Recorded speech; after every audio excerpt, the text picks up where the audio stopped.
All right, Mr. G here.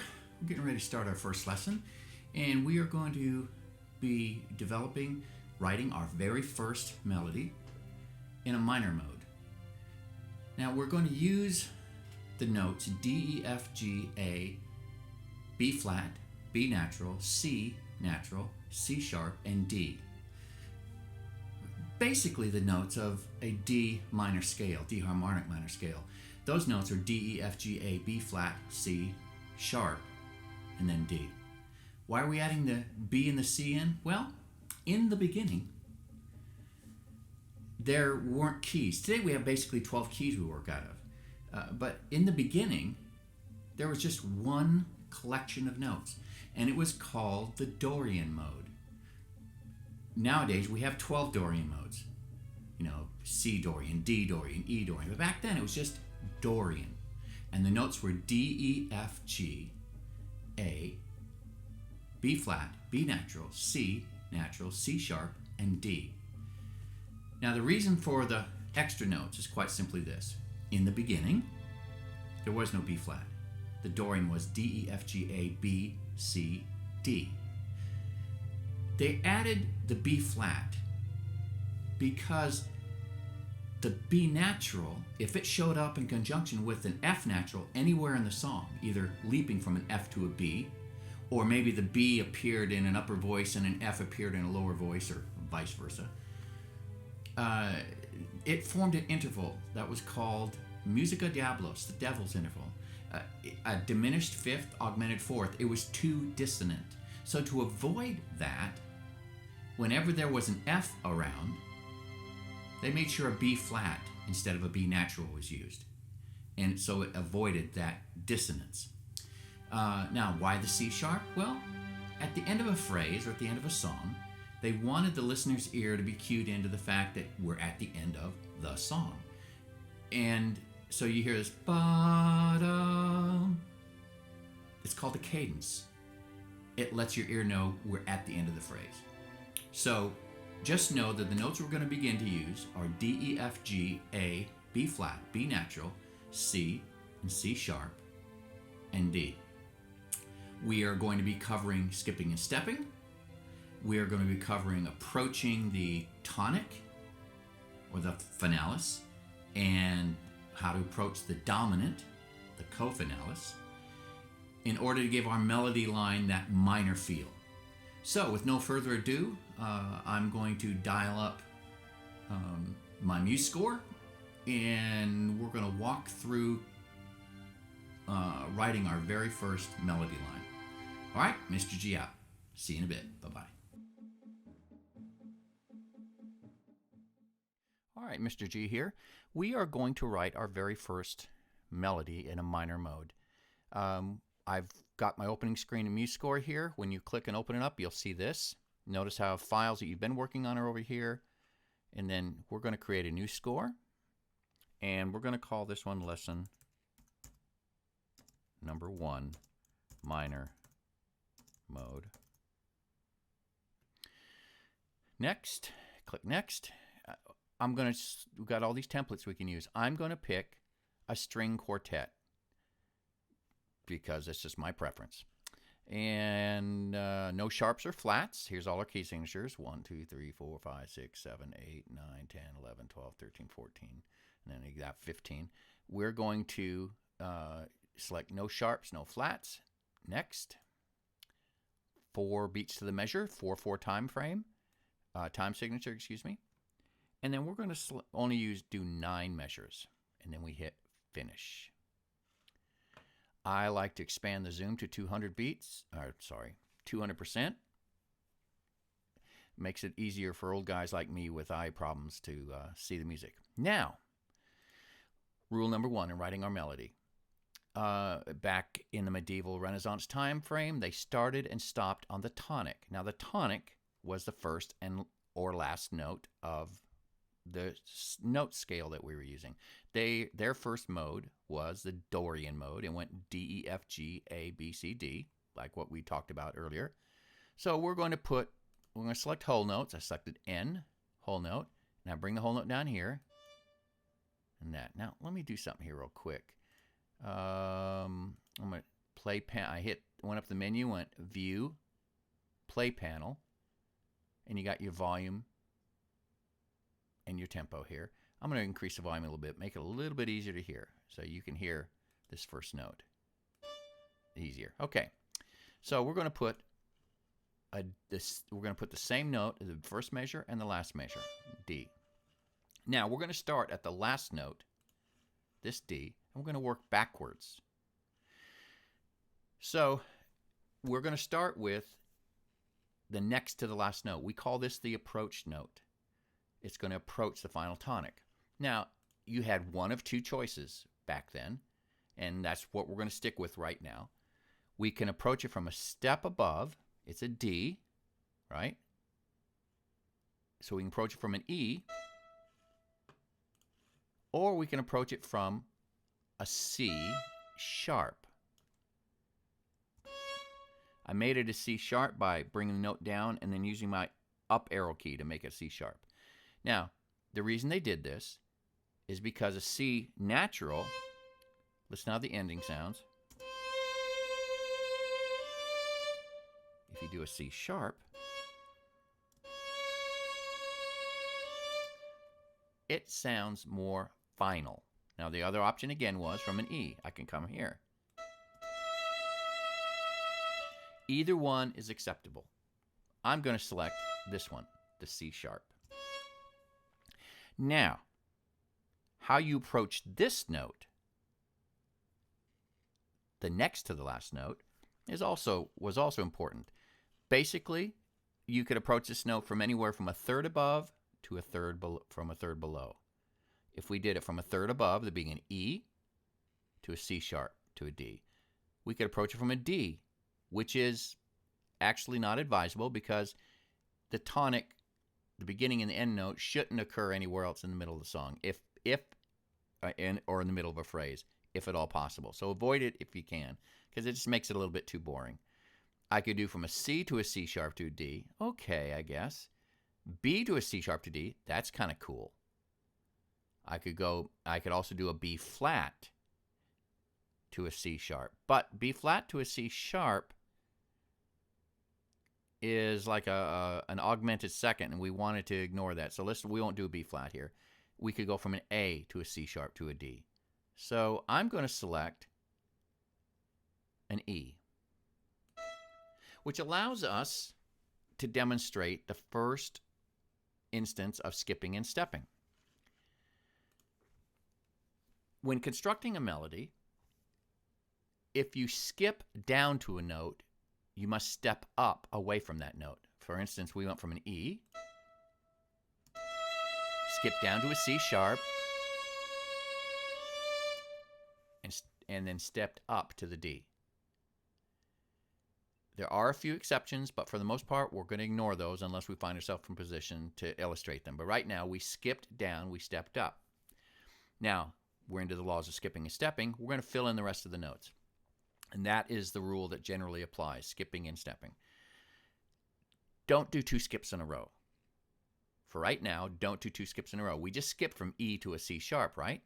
So we have to step into the E. That means we can step into it from a D, which again, we really don't want to, do we? Because we don't want to repeat the D anywhere in the middle of the song. So what we'll do, really, if that's taken away from us, then we will approach it stepwise from above, from an F to an E. That's really our only choice. So now we're stepping down. Now, if we're stepping down to a note, that means we can skip up into that note we just wrote. So we can skip up to that F. Now, we don't have to. We could stay stepwise. We could skip or step from a G down to an F, an E up to the F, and back to the E. Again, we don't want to do that because, gosh, that's like two E's really close together. So we want to mix this up. So really, if we're going to step into the F, we can step from the G, however common.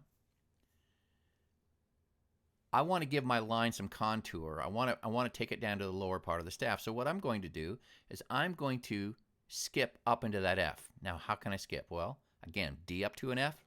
Yeah, but again, we want to stay away from the D in the middle of our line. I could go from a C to an F. That will work. But back then, that's a fourth, C, D, E, F. Even though it's not as bad a dissonance as a Musica Diablos, try not to do that. I can't go from a B to an F because there's my tritone, Musica Diablos.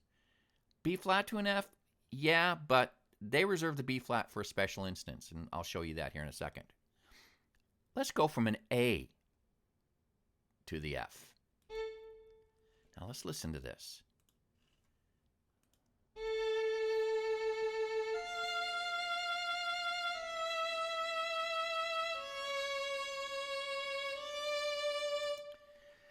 All right, now this brings us to this special little note here.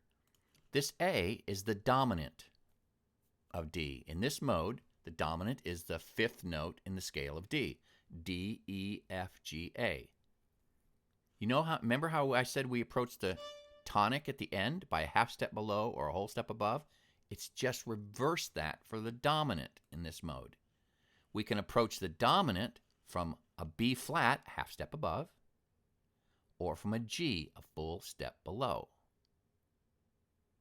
All right, well, if we did a G, that would work, but I want to use this as an instance to illustrate the B flat. I want you to listen to a B natural,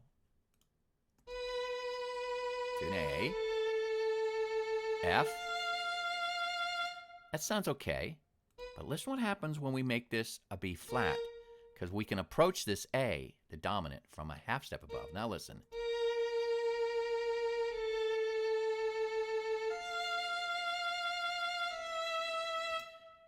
It gives it a very mournful minor feel to this mode. So I really like it. Now we step down from the B flat to the A, right? That means we can skip up to that. We can skip up to that B flat. So what if we skipped up from a G to a B flat? All right. But now you're going to see we're running into a bit of a problem. Skipping up to the B flat's good. Stepping down to the A is okay. But if I do that, I've only got one note left between the D and the G. I can't do two skips in a row if I can avoid it. So I have to solve this puzzle. If I skip from this D down to the G, let's try that.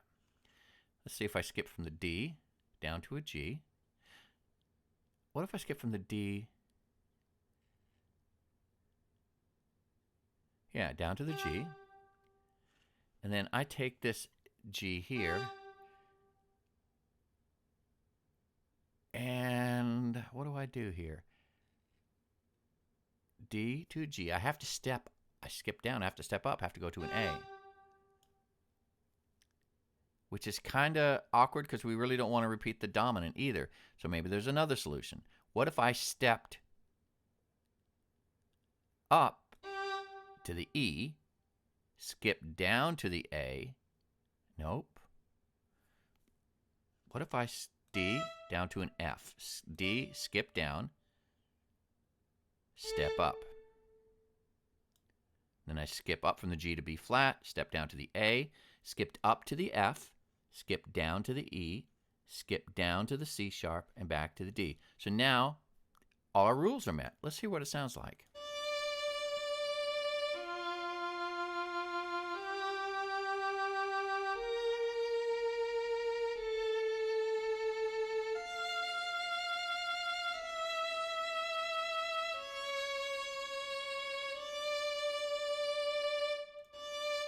There we go. It's a successful melody.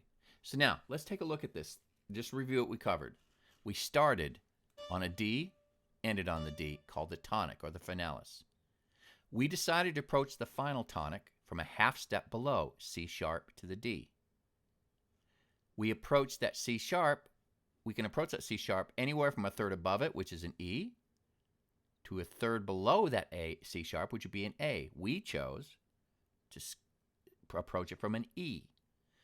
That was our first instance of skipping. E, skip down to C sharp, step up to D. Skip down, step up. Now, we decided we can't put two skips in a row. So that means we can approach this E from a D, which is really undesirable because you don't want a D anywhere else except the beginning and the end. So we decided, well, you have to step down to it from an F. Okay, F to E. So if we're stepping down, then we can skip up. So we decided to skip up from an A to an F, which is a kind of a cool little interval.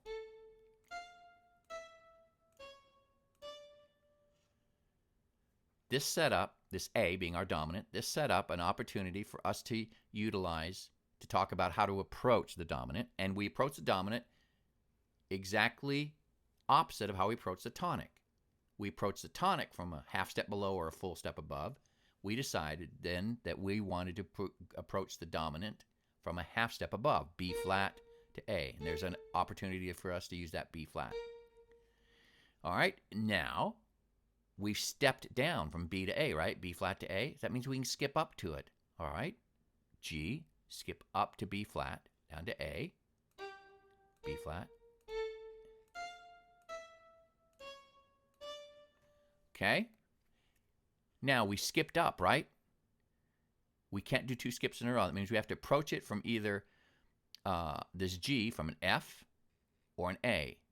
I don't want to approach it from an A necessarily. I could, but I chose not to because I didn't want to repeat the A either. I want that the tonic and the dominant are pretty unique notes. So I stepped up to the G. If I'm stepping up into it, it means I can skip down from the D, which it is. So here we are.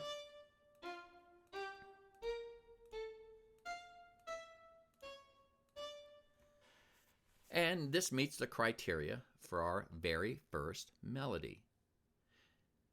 Now, either get a piece of paper and a pencil and a staff, or use your MuseScore and go over these rules, and then write several of your own melodies. What would change if I changed a C sharp to a D at the end to an E to a D at the end?